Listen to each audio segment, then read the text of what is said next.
पालिकेच्या अखत्यारीमध्ये विभिन्न विभागामध्ये काम करणाऱ्या कंत्राटी कामगारांच्या दिवाळी बोनस आणि नियमित वेतनाच्या मागणीसह इतर मागण्यांसाठी राष्ट्रीय मजदूर संघाचे नेते सुनील शिंदे यांनी आमरण उपोषणाला सुरुवात केली आहे। जोपर्यंत कामगारांच्या रास्त मागण्या मंजूर होत नाही तोपर्यंत आपण उपोषण मागे घेणार नाही असा निर्धार उपस्थित कामगारांच्या समोर शिंदे यांनी बोलून दाखवलाय। नियमित वेतन, दिवाळी बोनस यासह विविध मागण्यांसाठी पालिकेमधील कंत्राटी कामगार गेल्या काही दिवसांपासून आंदोलन करतायत।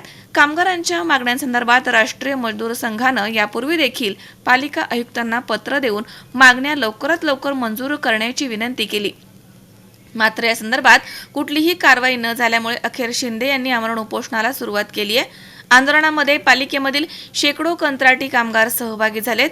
आंदोलनाच्या दरम्यान कामगारांनी पालिका प्रशासनाच्या विरोधात घोषणाबाजी केली आहे आणि आपल्या मागण्यांचा आवाज बुलंद केला।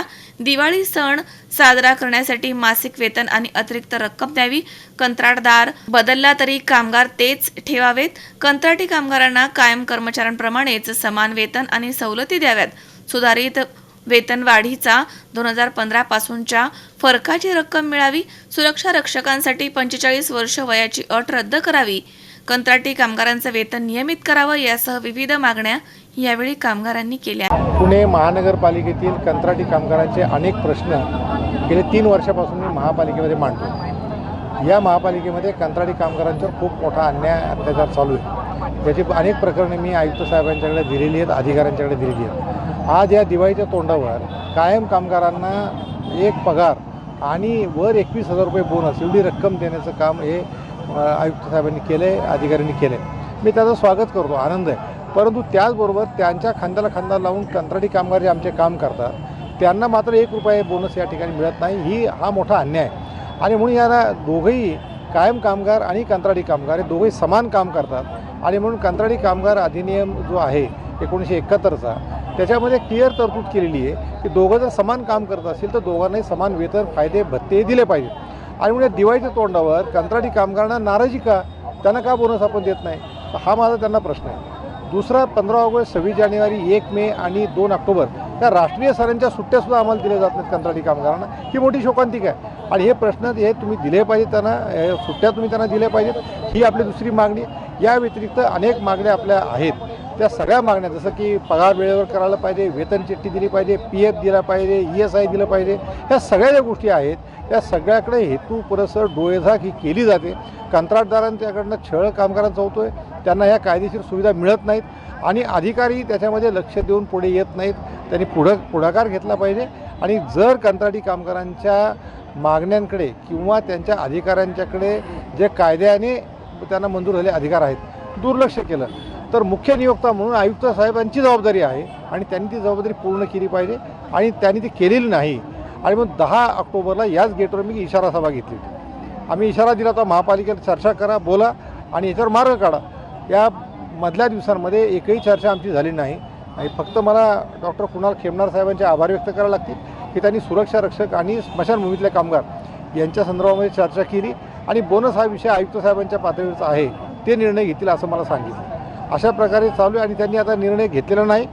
त्यामुळं नाईलाजास्तव सकाळी 10 वाजल्यापासून आम्ही सगळे या ठिकाणी आमरण उपोषण मी स्वतः सुरू केलं आहे। जोपर्यंत प्रश्न सुटणार नाहीत तोपर्यंत मी माघार घेणार नाही, इथनं जागा सोडणार। प्रमुख मागण्या ज्या आहेत त्याच्यासाठी आम्ही इथं उपोषणाला बसलेलो आहोत।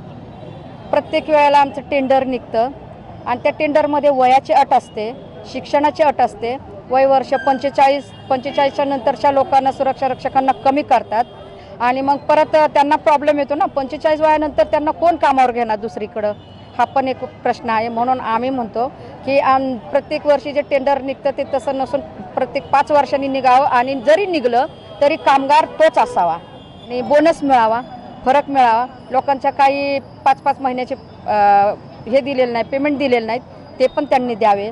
आमचे राष्ट्रीय मजदूर संघाचे अध्यक्ष कामगार नेते श्री सुनील शिंदे साहेब व उपाध्यक्ष सीताराम चव्हाण साहेब व सेक्रेटरी पळशीकर SK पळशीकर साहेब हे यांच्या नेतृत्वाखाली आजचं उपोषण आयोजित होत आहे आणि ह्या उपोषणाला खरंच यश मिळेल असं पुणे महानगरपालिका कामगार संघटनेचा सरचिटणीस आहे आणि माननीय सुनील शिंदे हे अध्यक्ष आहेत। कायम स्वरूपी जे कामगार आहेत त्यांचीसुद्धा युनियन आम्ही या ठिकाणी चालवतो आहे. त्या युनियनच्या सर्व कर्मचाऱ्यांना बोनस मिळतो आहे. फक्त कंत्राटी कामगार जे आमचे सभासद आहे त्यांना बोनस मिळत नाही. वास्तविक ते आमच्याबरोबर खांद्याला खांद्या लावून काम करतात. मग आम्ही कायद्याच्या बाहेरचं काहीच मागत नाही. जो कंत्राटी कायदा आहे 1971चा, त्या कायद्याच्या अंतर्गत ज्या सुखसुविधा आणि जे कंत्राटी कामगारांना हक्काचं जे मिळायला पाहिजे ते ह्या शासनाकडून मिळत नाही. ही फार मोठी आमची शोकांतिका आहे. बोनसचा सुद्धा प्रश्न तसाच आहे की त्यांना बोनस आहे, 12 महिने काम केल्यानंतर 13व्या महिन्याचा बोनस त्यांनी दिलाच पाहिजे कायद्यानुसार, पण त्या कंत्राटी कामगारांना तो मिळत नाही.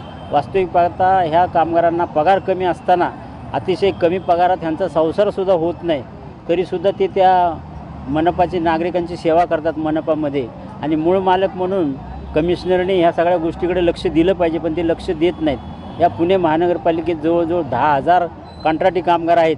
या कंत्राटी कामगारांना दुसरं कुठलंही उत्पन्न नाही. या कामगारांना त्यांनी बोनस या दिवाळीचा दिलाच पाहिजे अशी आमची आग्रही मागणी आहे. आणि या आग्रही मागण्यासाठी आमच्या संघटनेचे अध्यक्ष माननीय सुनील शिंदे साहेब यांनी सकाळी 10 वाजल्यापासून आमरण उपोषण सुरू केलेलं आहे. अमोल उदमले सह हर्षल कोठावदे, C24 तास.